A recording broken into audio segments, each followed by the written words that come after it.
Bonsoir à toutes et à tous et bienvenue au programme du soir sur New World. Nous commençons avec le décryptage. Bienvenue dans ce numéro du décryptage. Nous parlons du Maroc, lourd bilan après le séisme, plus de 2000 morts. Et pour en parler ce soir, notre éditorialiste Mamadou Diouf. Bonsoir et bienvenue. Bonsoir Guillaume. Alors, avec vous, nous abordons le séisme survenu dans la nuit de vendredi à samedi au Maroc, un séisme d'une amplitude de 7, d'une magnitude de 7, et qui a suscité aussi une certaine mobilisation nationale. La police nationale et les services de renseignement marocains ont mobilisé 50 millions de dinars, ce qui équivaut à 4,6 millions d'euros. Une campagne de dons de sang a été également lancée auprès des fonctionnaires de ces services. À l'international également, on se mobilise pour venir en aide au Maroc.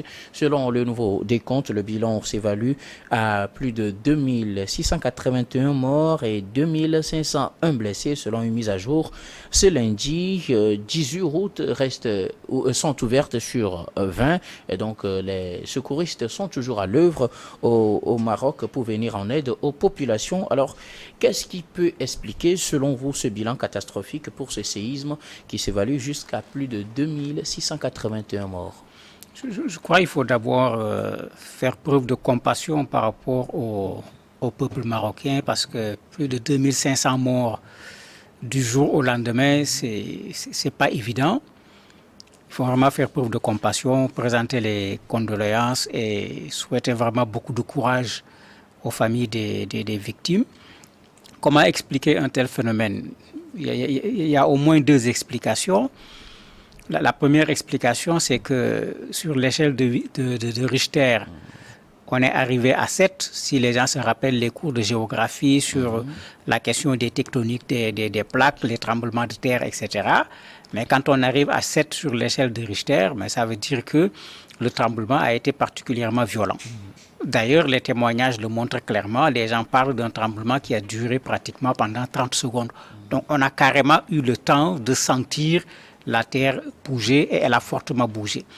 Le deuxième élément, le Maroc est connu pour être sur une zone de faille. Je parlais tout à l'heure de tectonique des plaques. Les plaques s'y rencontrent et c'est les zones également où, quand il y a tremblement de terre, en fonction des mouvements, on peut se retrouver avec des tremblements de terre qui sont extrêmement importants. Le troisième élément, c'est l'état des habitations. Quand on regarde Marrakech, qui a été fortement touché, mais c'était un lieu de tourisme parce que vous avez des habitats traditionnels qui sont restés comme tels depuis fort longtemps. Ce qui se comprend, ces maisons n'ont pas été construites en tenant compte de ce qu'on appelle les normes antisismiques. Mais cela fait qu'effectivement, vous avez des maisons qui n'ont pas été construites avec des normes antisismiques. Vous avez un tremblement de terre qui atteint 7 sur l'échelle de Richter. Mais quand vous mettez les deux choses ensemble, il est clair que les dégâts et par conséquent également les nombres de morts peuvent être importants. L'autre élément, vous l'avez également souligné, les zones les plus touchées, c'est pratiquement la chaîne de l'Atlas. Oui. On est sur des montagnes, l'accès est extrêmement compliqué. Alors que quand il y a une catastrophe naturelle, c'est au niveau des premières minutes, quand on parvient à accéder aux victimes, qu'on a la chance de pouvoir sauver le plus grand nombre de personnes. Mais comme je l'ai dit, ici, les constructions n'étant pas les constructions habituelles, il n'y a pas de zone de respiration, il n'y a pas de cache, comme on le dit. C'est pourquoi on n'a pas beaucoup de personnes survivantes qu'on a pu faire sortir des décombres. Même quand vous voyez une maison qui s'est carrément brisée, ce n'est pas comme où on voit de grosses masses de béton qu'on peut soulever et trouver quelqu'un à l'intérieur. Alors, aujourd'hui, la catastrophe a été vraiment violente en matière de bilan. Quel regard portez-vous sur le dispositif mis en place pour venir en aide aux sinistrés, aux victimes au Maroc? Le Maroc a réagi de façon très vite. Et on a vu les Marocains de façon générale, pas seulement l'État marocain, se mettre à l'œuvre. Quand vous regardez des témoignages, vous avez des gens qui ont vu leur maison tomber, qui sortent, qui regardent, qui ne voient pas leurs voisins, qui partent avec leurs mains pour chercher leurs voisins dans les décombres.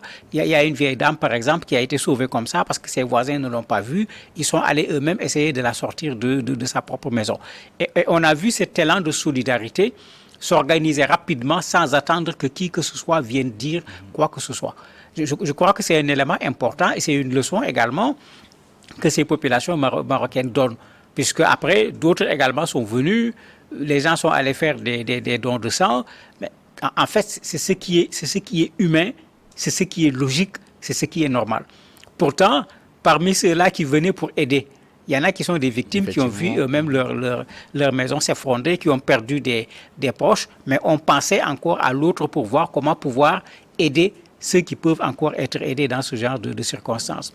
Vous avez également l'État marocain qui a pris ses responsabilités en envoyant plein de choses sur place. Mais comme on le dit, quand c'est une catastrophe naturelle, difficilement vous pouvez suffire.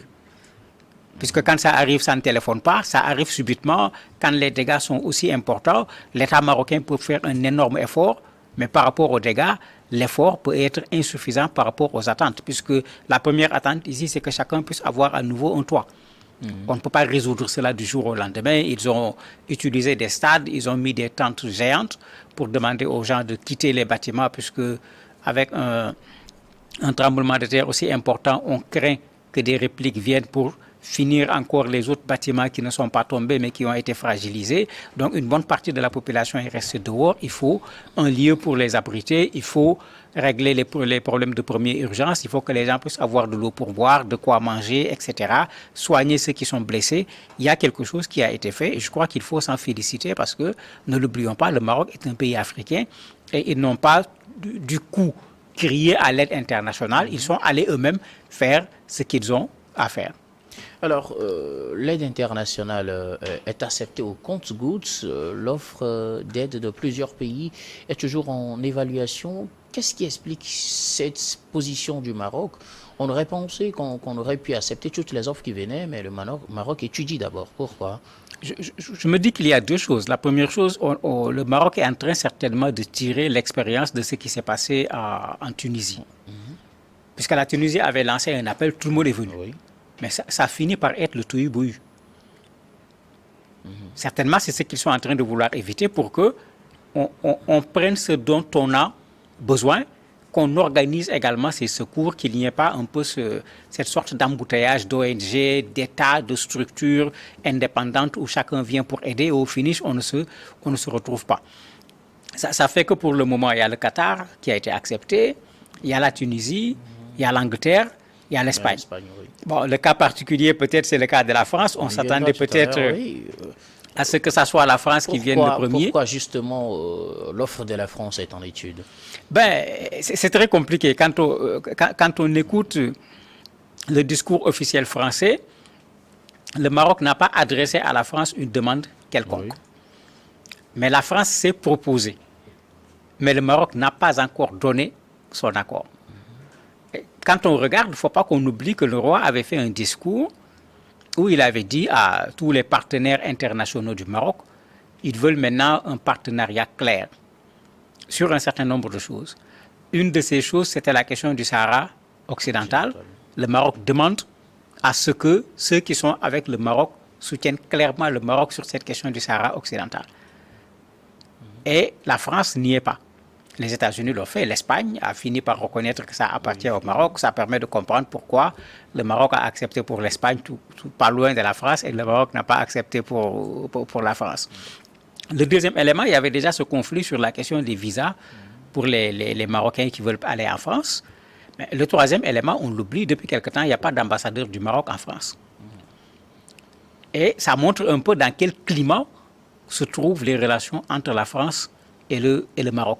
Maintenant, la France est dans une situation très compliquée parce que si la France reconnaît le Sahara occidental, la France a laissé tomber l'Algérie, qui est juste à côté du Maroc parce que les deux sont en conflit. Pas effectivement oui, sur cette question-là, le conflit est extrêmement fort, il faut le dire clairement. Donc, quand c'est le cas de la France, vous avez tous ces éléments. Alors que, bien sûr, il faut le reconnaître, certains pays européens ont quand même aussi bien du matériel, des hommes aguerris par rapport à ce genre de choses. Mais je me dis que c'est une façon également pour le Maroc d'affirmer sa souveraineté, même dans des situations difficiles, pour montrer que le Maroc est capable de faire un certain nombre de choses. Et ce que le Maroc ne peut pas faire, le Maroc prend la décision de choisir avec qui le Maroc va faire ce que le Maroc ne peut pas faire. Et je me dis que pour moi, c'est une très bonne méthode de montrer sa souveraineté, même dans des situations difficiles. Et je préfère cette méthode à un activisme qui ne change absolument rien dans la réalité, alors que quand on te dit prouve que tu es souverain, tu n'es même pas capable de venir en aide à des populations qui ont juste besoin d'eau pour boire. Maintenant, on va voir, parce qu'il faut que le Maroc fasse attention également, qu'est-ce que ça va donner comme résultat après. Puisque pour le cas de la Turquie, quand on a fait le bilan, une des difficultés, c'était ce télescopage de ceux qui sont venus, puisqu'on avait laissé la porte ouverte à tout le monde. Ça a créé un embouteillage qui finalement même a créé une gêne. Il a fallu réorganiser et puis dire à tel pays, vous prenez telle zone, à tel pays, vous prenez tel endroit, etc. Quand on faisait les bilans, après, cela en fait partie. Pour le Maroc, le bilan sera fait, mais c'est en ce moment qu'on saura objectivement est-ce que le Maroc a pris la bonne option ou bien est-ce que le Maroc a pris la mauvaise option. Le Maroc n'avait pas suffisamment les moyens et qu'il fallait qu'il ouvre davantage ce soutien international qui lui est proposé. C'est trop tôt pour le juger. Et face à la valeur qu'on devrait accorder à une vie humaine, est-ce que ce genre de décision ne serait pas peut-être, ou n'aurait pas des conséquences très négatives pour le Maroc? Oui, c'est pourquoi je disais tout à l'heure, quand il y a une catastrophe naturelle, quelle qu'elle soit, de façon générale, pour sauver les gens, les premières minutes sont extrêmement importantes. Puisque la personne est dans un stress, elle est blessée, elle est dans une situation où elle peut avoir des problèmes pour respirer, etc. Plus vite on intervient, plus on a la chance de sauver des vies. Maintenant, c'est pourquoi je disais, si on fait le bilan, c'est le bilan qui va pouvoir après dire pourquoi il y a autant de morts. Est-ce que c'est des gens qui sont décédés parce que, comme je l'ai dit, les maisons étaient souvent des maisons traditionnelles, on n'avait pas respecté des normes antisismiques. Certaines maisons, même quand on les construisait, on ne parlait pas de normes antisismiques. On est sur la chaîne de l'Atlas. Est-ce que c'est les maisons qui ont tué les gens directement? Ou bien est-ce qu'il y a des gens qui étaient encore vivants, qu'on aurait pu extraire des décombres et on n'a pas pu le faire parce que le secours n'est pas arrivé à temps? C'est pourquoi je parle de bilan. Mais c'est avec ce bilan qu'on pourra dire, attendez, le choix du Maroc n'a pas été le bon choix parce que le Maroc n'avait pas suffisamment de matériel ou bien le Maroc n'avait pas suffisamment d'expérience pour pouvoir faire ce travail. Mais en ce moment, effectivement, l'État marocain va devoir assumer une erreur et une grosse erreur parce que 2600 et quelques morts, si on démontre que c'est parce que les secours ne sont pas venus suffisamment, mais le Maroc aura du mal, l'État marocain en particulier, à pouvoir se justifier. Toujours parlant de cette offre qui est en attente, surtout celle de la France, est-ce que la situation diplomatique est aujourd'hui en train de prendre le pas sur l'importance des vies humaines? Oui, la situation diplomatique, on peut dire qu'elle prend le pas. J'ai parlé tantôt du discours du roi, mais rappelons-nous que Macron avait déclaré que les relations avec le roi Mohamed VI étaient des relations amicales. Il n'y a pas longtemps. Gérald Darmanin l'a réaffirmé aujourd'hui, le Maroc est un pays frère et qui a son autonomie et qui décide de qui il va accepter sur son territoire. Oui, mais ça c'est la France qui fait la cour au Maroc. Parce que quand le président Macron a tenu ce discours, mais la réponse officielle du Maroc était très différente de ce que le président Macron a dit. Puisque le Maroc avait dit de façon extrêmement claire, les relations ne sont ni amicales, ni bonnes, pas plus entre les deux gouvernements qu'entre le Palais Royal et l'Élysée. C'est une citation. Mais ça veut dire, comme je disais tout à l'heure, avant que ce problème ne survienne, les relations n'étaient pas du tout les meilleures entre le Maroc et la France. Raison pour laquelle, malheureusement, en situation difficile, on en a tenu compte. Ce n'est pas par rapport à la France. Vous avez l'Algérie qui est juste à côté, qui a ouvert son espace aérien, qui est prête à pouvoir venir en aide, mais le Maroc n'a pas pris. Le Maroc a pris plutôt la Tunisie pour chercher un pays qui se trouve à côté, mais pas l'Algérie qui a également une expérience en la matière. Ça montre effectivement que dans cette affaire d'aide d'urgence, on est en train de tenir compte également de l'aspect politique. Ce n'est pas la première fois, on l'avait vu avec le tremblement de terre en Turquie dont je parlais tout à l'heure, ça avait touché à la Syrie. Syrie qui était dans une situation très particulière, mais les réactions par rapport à la Turquie n'étaient pas les mêmes que les réactions par rapport à la Syrie. Et pourtant, c'est le même tremblement de terre. Ce n'était pas un en Turquie, un en Syrie. C'est le même tremblement de terre qui avait fait des dégâts de part et d'autre de la frontière. Et on avait vu exactement la même chose. Les gens n'ont pas eu la même attitude par rapport à la Turquie que par rapport à la Syrie. Alors, quel regard portez-vous aujourd'hui sur l'efficacité des secouristes envoyés par les pays auxquels le Maroc a fait appel? Je veux parler des Espagnols, des Anglais, surtout sur le terrain. Mais vous avez des pays qui ont des gens qui ont une expérience en la matière. Et on les a vus dans plusieurs catastrophes naturelles, tremblements de terre ou pas, parvenir à sauver des vies, parfois 3, 4, 5 jours après, à cause du matériel qu'ils ont, de l'expérience qu'ils ont également, puisque aujourd'hui, avec ce qu'on appelle la détection thermique, de plus en plus, on est capable de savoir que dans ces décombres, il y a une personne. Il y a les chiens renifleurs qui peuvent également aider à savoir qu'il y a une personne quelque part. Il y a les sondes qu'on utilise pour chercher des sons, pour savoir s'il y a encore quelqu'un qui vit ici, etc. Il y a tout un ensemble de matériel qui peut être utilisé. Mais la difficulté avec la situation du Maroc, quand vous regardez par rapport aux autres tremblements de terre, vous allez voir des poteaux, vous allez voir de grosses plaques de béton qui permettent de créer ce qu'on appelle des espaces de vie. Mais ici, quand vous regardez sur la zone de l'Atlas, par exemple, vous avez des villages qui ont été littéralement rasés. Et quand vous regardez les débris, c'est des cailloux qu'on peut prendre avec une seule main. Dans ces conditions, il est difficile d'avoir des poches où les gens peuvent parvenir à vivre. C'est là où il y avait des immeubles, un certain nombre de bâtiments, qu'il peut y avoir des personnes qui restent encore en vie, qu'il faut sauver le plus tôt possible. Et c'est là où, effectivement, l'expérience, l'expertise de ceux qui viennent pour secourir les personnes devient quelque chose d'extrêmement important pour aller directement vers les personnes qu'on peut sauver et non seulement pour enlever des débris, seulement pour récupérer des corps de personnes qui malheureusement sont déjà décédées.